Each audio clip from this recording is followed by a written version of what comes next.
failed at DMing until I understood this. This is not a die. This is the heartbeat of your story. This is what controls the rhythm, tension, and emotional flow of everything happening at your table.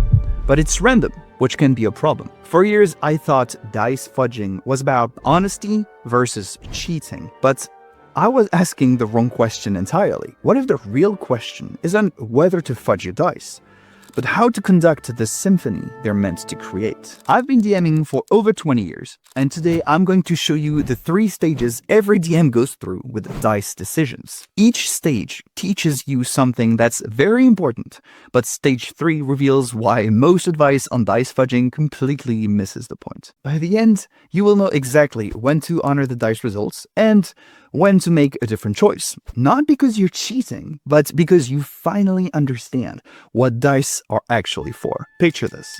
You're 3 sessions into your first campaign. The party just rescued the blacksmith's daughter from goblins.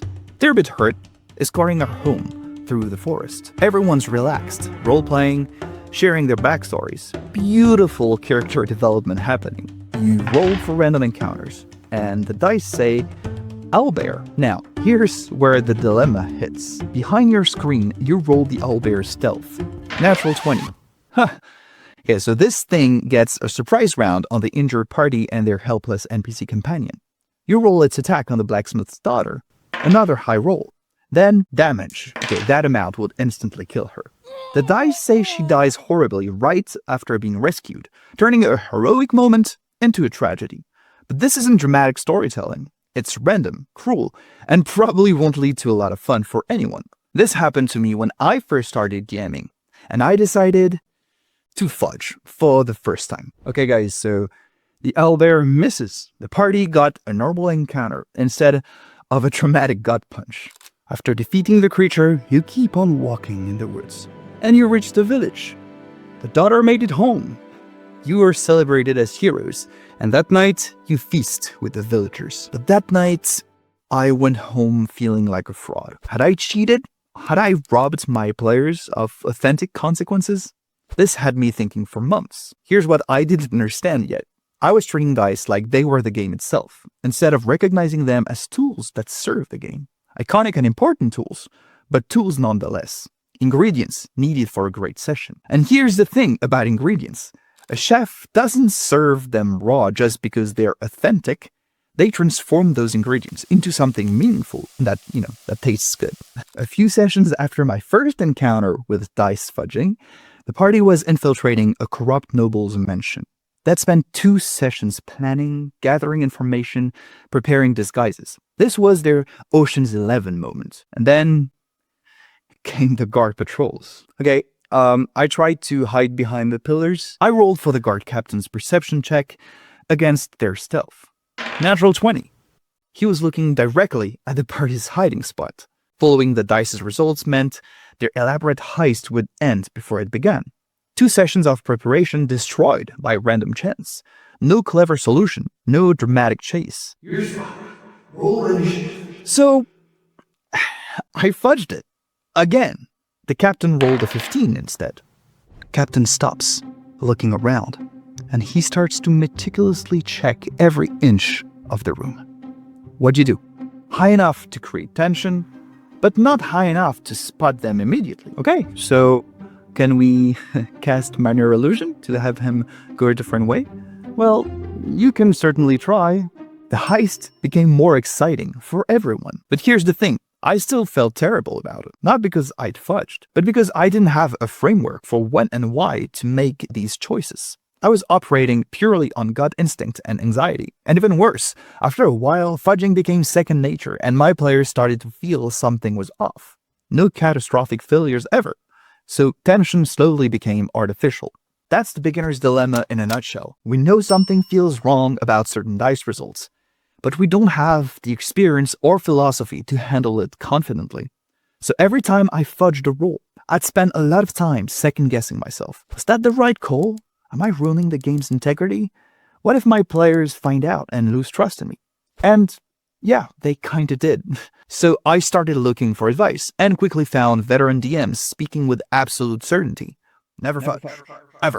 The dice are sacred. Okay, so maybe that was just me being a beginner. Maybe I just needed to follow the dice? I dove headfirst into the purest philosophy, but little did I know I was about to trade one problem for another. By the way, if you ever feel stuck in these kinds of dilemmas, maybe the first thing you need to do is to make your story more resilient to player choices in the first place. It's why I created the Plot Engineering Blueprint, a short guide that helps you make your story bulletproof. And you can download it for free by clicking the link in the description. So, yeah, I became a dice zealot. I sometimes adjusted my screen so players could accidentally see them if they wanted. I was looking for authentic D&D, where the dice told the story and I was just the narrator. And then came the session that shattered this philosophy. Okay guys, so congrats on reaching level 4. But let's keep going, shall we? So as you walk towards Waterdeep, you suddenly meet 4 owlbears. Man, we didn't even take a short rest. Sorry, the dice have spoken. Giriel, the first owlbear attacks you twice. And you take... yeah, quite a lot of damage. Alright. I'm at 0 HP. Okay, you fall on the floor. Okay, I rushed to help him. Don't worry, man. I still have a level 1 spell slot. I will cure you. Alright, but as you leave your space, the second owlbear gets an opportunity attack. And that's... damn, sorry guys. I mean, those dice are on fire. Well, I guess I'm down too. Sorry, man. Okay, so guys, it's now the third creature's turn. And I will start rolling openly now. Whatever, man. Sure. By round 2, it was clear this would be a total party kill. Not in a dramatic final battle, not saving the world. Just a random Thursday night in the woods, because I rolled high on an encounter table and then rolled exceptionally well for the monsters. I could have had some owlbears miss. I could have adjusted the damage. I could have had them retreat after taking some. But I was trapped in my own rigid philosophy. The session ended with everyone dead, and yeah, the campaign ended too. Not because of character deaths, but because a meaningless massacre had sucked all the joy from our table. By the way, quick shout out to Dice Nest, who sent me these beautiful dice sets you're seeing in today's video. They feel great in the hands and come in all sorts of cool colors and materials. Even cooler, they've agreed to a special discount for you guys, so use the code IDARIAD to get 15% off your order. Full disclosure, I wasn't paid cash to showcase these, but I do get a small commission if you buy from them using this code. If you do so, massive thanks. It really helps me to keep making these videos, so just click the link in the description. Alright, back to the video. The purest approach taught me to respect randomness, but I started noticing something weird. I did follow every die roll. But our best sessions were the ones where the dice created interesting situations that we then developed into great stories. Those where I only followed the dice blindly, well, okay, so over the last 2 sessions, you helped the villagers get ready to face the next bandit raid. Yeah, those guys had a cool inn, but you know, that's about it. I'm particularly proud of the traps we set up. Yes. Oh, you know what? The little combat training minigame? Awesome. Yeah, that was cool.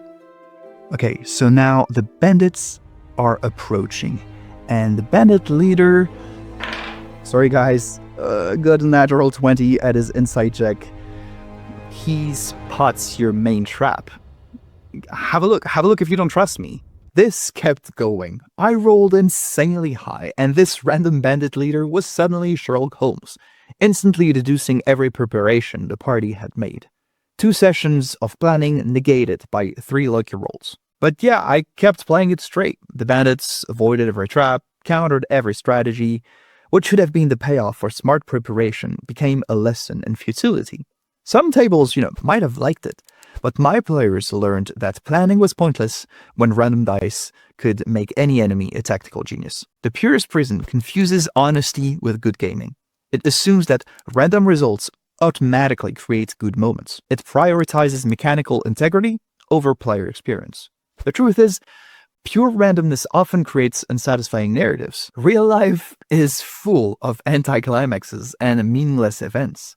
But we don't come to D&D for real life. We come for collaborative storytelling where our choices matter. You're already making hundreds of choices that shape the game. What monsters appear? What DCs do you set? What magic items do you place? Every one of these is a choice that affects outcomes just as much as any die roll. So why do we pretend that dice results are somehow sacred when everything else is shaped by our judgment? Here's what the purest prison taught me. First, authenticity isn't about following rules. It's about creating authentic experiences. Your players don't care if that goblin actually rolled a 15 or 11 to hit. They care if the story feels meaningful and their choices matter. Second, randomness is a tool, not a master. Use it when it enhances the experience. Override it when it would damage it. The key is knowing the difference. Third, there is no virtue in letting dice destroy good storytelling. A TPK from a random encounter teaches your players one thing. Don't get invested because random numbers can end everything at any moment. Your job is to facilitate the best possible experience for everyone at the table, including yourself. Last session, we played the dramatic final stand against the big bad of our campaign. It was their turn to act, and the whole table was watching. They attacked the paladin that was already in rough shape. This was the climactic battle we'd been building toward for months. The paladin had just given this incredible speech about redemption and sacrifice. I could feel the table's energy. They wanted this to be epic, brutal, meaningful. So I kept that crit. Of course I did. That's 58 fire damage. I'm down to 3 HP. Let's go. Blood streams on your armor, but your eyes burn with passion as you raise your shield with shaking hands. It's your turn. The tension was electric and the moment became legendary. But 2 weeks earlier, different situation entirely. A random assassin archer rolled a crit against the same paladin during simple travel. I rolled damage, max damage on all dice. Would have been instant dying condition from full health. Anticlimactic, meaningless, no story payoff whatsoever. So I turned it into a regular hit. The scene stayed focused on the actual drama, the mysterious ruins they were approaching, instead of becoming about random murder. And it also helped, keep the pacing of the game up. Here's what I learned. Context is everything. The same mechanical result can be perfect in one situation and terrible in another. But fudging is essentially lying to your players, man. Okay, look. Players don't need to know every roll. They need to trust that you're making choices that serve the story and the fun you're creating together. Think about it like a magician. The audience doesn't need to see how every trick works. They need to trust that the magician is creating something wonderful for them. Breaking that illusion doesn't create honesty. It destroys wonder. But what about real consequences and stakes? Well, sometimes I fudge up, turning a miss into a hit when the drama calls for it. The villain who has been rolling terribly all fight, well, maybe they land one spectacular blow at the perfect moment. The dragon that keeps rolling minimum damage on its breath weapon, maybe this time it rolls closer to average, keeping the threat real. Fudging isn't about making things easier. It's about making things matter. Real consequences come from meaningful choices, not random numbers. When the party decides to split up in the haunted mansion, that should have consequences.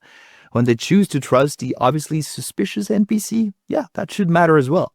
But when a random die roll would negate all their preparation and smart play, that's not consequences, that's just chaos, and it kills fun. Here's the framework I use now. Before rolling behind my screen for high-stakes moments, I consider what each outcome serves. Will a success here create a satisfying payoff for player investment? Will a failure create interesting complications or just frustration? During play, I ask myself, will this result create the kind of story we want to tell?